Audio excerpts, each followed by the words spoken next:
ætla að reikna með ykkur dæmi 213.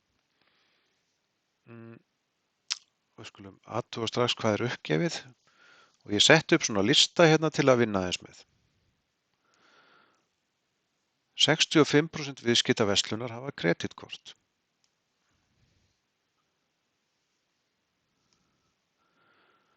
55% þeirra hafa debitkort.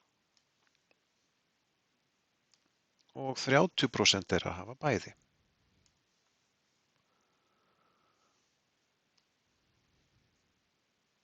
Svona. Og áður en lengra er haldið skulum við finna raunverulegan fjölda mismunandi aðila sem eru með kredit- eða debitkort samtals og hafa þá sérstaklega í huga að þeir sem eru með bæði eru bæði taldir hér inni og hér. Við skulum setja hennar raunverulega fjölda hér inn og við gerum það bara á eftirfarandi hátt. Við leggjum saman þá sem eru með kreditkort og debitkort en við þurfum að draga frá hérna í eitt skipti þeir sem eru með bæði af því að það er búið að telja á tvisvar hér og hér en við viljum auðvitað bara hafa á einu sinni með. Þannig að raunverulegur fjöldi viðskiptavina með kredit- og debitkort samtals er 90. Þannig að það segir okkur það þá að þeir sem eru með hvorugt eða þess að vantar upp á í 100% eða sem 10.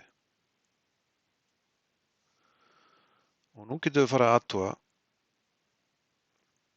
hvernig ég fæ þetta út. Sem sagt, hverju líkurnar á hann hafi að minnstakosti annað kortið. Og til þess að fá út þessa tölu þá varð ég að finna þetta út. Þetta er bara að reikna með þetta hérna.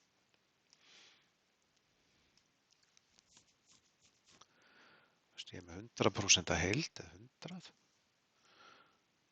Þá tek ég bara hlutan sem er verið að spurja þennan hér og deilunum með heildinni og fæ út 90.